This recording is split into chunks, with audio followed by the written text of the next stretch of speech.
I want to tell you something I hear in almost every first conversation I have with a successful woman who reaches out about coaching. And I mean successful by every external measure: career, family, financial stability. From the outside, everything looks right. But here's what she tells me: I feel stuck and I don't even know what I'm stuck about. I just know something isn't right. And then almost every time she follows it with this: I know I should be grateful. My life is good. So why do I feel this way? Before we go any further, I want you to hear something clearly. If you're listening right now and thinking, oh my God, that's me, there is nothing wrong with you. You're not ungrateful. You're not broken.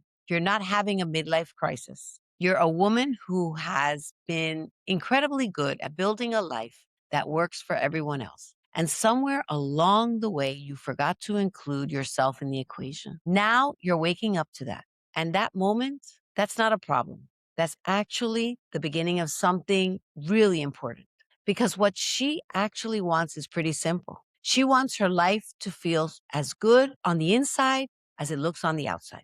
She wants to wake up and feel like the life she's living actually belongs to her, not just the life she's maintaining for everyone else. That's not too much to ask for. That's the whole point. After sitting with woman after woman in this exact moment, I've noticed something.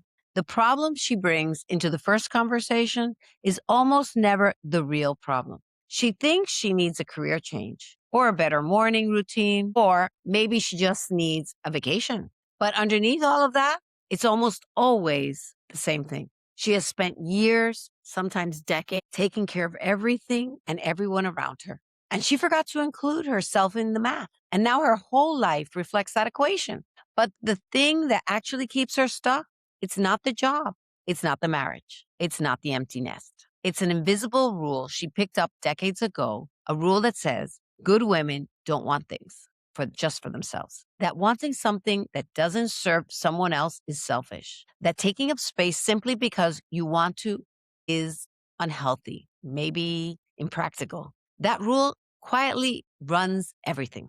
And here's what makes me angry about it. No woman should have to choose between the life she built and the person she actually is. That's a false choice. And today, I want to show you why. Today, I'm pulling back the curtain on what actually happens inside the coaching conversations that change women's lives. Not the theory, not just the frameworks, the real moments when something shifts. Because if you can see what's possible for other women who started exactly where you are, accomplished, successful, doing everything right and still feeling empty, something opens up. So stay with me. When a woman first comes to me, she usually has a very clear idea of what's wrong. She has a story she's been telling herself, sometimes for years, and that story sounds logical. It sounds like a problem that makes sense. But my job isn't to solve the story she brings in. My job is to listen for what's underneath it. Let me give you an example. A woman came to me. I'll call her Elena. She was 54, a VP at a financial services company, two kids in college. Her youngest had just moved out 6 months ago. And for the first time in 30 years, the house was quiet. That's when the question started showing up. Now what? Who am I when nobody needs me to be mom anymore? But that's not what she said in our first conversation. She sat down and said, I think I need to figure out if I should leave my job. She had a full list of reasons: the politics, the hours, the immediate boss she had now, the feeling of going through the motions. She had practically written a business case for why her job was the problem. So I asked her a question I ask almost every woman in that first conversation. I said, if you set aside everything you're supposed to want, everything you've worked for, and you get really honest with me for a second, how does your life actually feel from the inside? She went quiet for a long time. And then she said something that had nothing to do with her job. She said, I don't think anyone actually knows me. And there was a pause. Not the real me. I've been performing for so long, I'm not even sure I know me anymore. That's the real problem, not the job. The job was the symptom. Elena had spent 30 years building a life that everyone else recognized. And somewhere along the way, she stopped being a person inside it. She became a function, a role, a set of tasks that needed completing. And when I reflected that back to her in her own words, she started crying. Not sad crying, relief crying because someone finally saw the thing she had been carrying alone. The real issue wasn't her job. It was that she had never given herself permission to exist as a person with her own wants inside the life she built. She needed someone to say, "You're allowed to want something just for you, even if it doesn't make sense to anyone else, even if it doesn't solve a problem. You're allowed." That's what I mean when I say that the presenting problem is almost never the real problem. Let me tell you about another woman. I'll call her Diane. Diane was 48, two teenagers, part-time administrative job at a private school, and a husband she described the same way every time. He's a good man, and we've been together forever. She said it multiple times, almost like she needed to say that before she said the real thing. But what she eventually admitted was this: "I'm terrified that when the kids leave, I'll look across the dinner table and realize I don't know who I am anymore." What she came to coaching with was a different story. "I think my marriage might be the thing holding me back." Now, sometimes relationships are the issue, but something in the way she said it made me slow down. So instead of diving into the marriage, I asked her a different question. "Tell me about the last time you felt like yourself, not a wife, not a mom, not the manager of the house, just you." She couldn't answer. Not because she was being difficult, because she genuinely could not remember. So we stayed there. And over the next few sessions, something surfaced. Diane hadn't abandoned herself because of her marriage. She abandoned herself because of a belief she'd carried since she was a teenager, that being a good woman meant being useful to other people, that her value came from what she gave, not from who she was. Her marriage didn't create that belief. It gave her the perfect structure to live inside it for 20 years.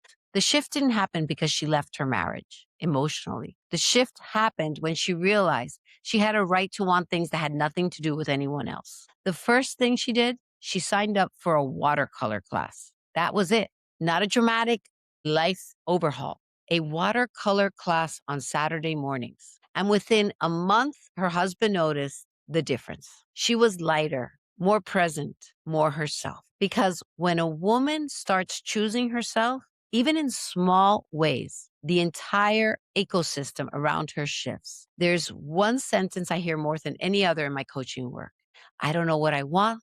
Women say this with absolute certainty, like it's a diagnosis. But most of the time, it's not true. "I don't know what I want" usually means I'm afraid to say it out loud. Because once you say it, it becomes real. And real means you might have to do something about it, which means everything could change. So "I don't know" becomes a very effective way of staying safe. I had a client named Rosa. She was 52, former teacher, kids grown, beautiful home, and she felt completely hollow. She said, "I've been taking care of everyone else for so long, I don't even know where to start." So instead of pushing her for answers, I asked something sideways. "What's something you used to do years ago that made time disappear?" Up immediately. Writing. In college, I wrote short stories. I loved it. I haven't written anything in 25 years. She knew. She always knew. She just hadn't given herself permission to say it out loud. 3 months later, she was waking up at 6 a.m. every morning to write. Not because I told her to, because she remembered who she was. I want to be honest about something. These transformations are real, but they're not smooth. There's a pattern I see every time. First, there's relief. She finally tells the truth. Then guilt shows up because wanting something for herself still feels selfish. Then doubt. "I'm too late. I'm 50. I should have figured this out earlier." Let me say this clearly. You are not too late. You're right on time, because the woman you were at 30 was busy building the life. That woman you are now, she has the wisdom to question it. This isn't about starting over. It's about coming home to yourself. And eventually, there's a moment. I usually around month 3 or 4, where she does the thing anyway, not because the fear disappeared, because she decided she mattered more than the fear. And when I look back, At every single story like this, the arc is always the same. Three things happen. First, she tells the truth. Then she sees the belief that has been running her life. And finally, she makes one move, usually a small one. Truth, belief, one move. That's the shift. Every woman I told you about today thought she was the only one feeling this way. She thought something was wrong with her. She thought something was wrong with her. She thought the gap between the life that looked right and the life that felt right was just something she had to live with. She was wrong.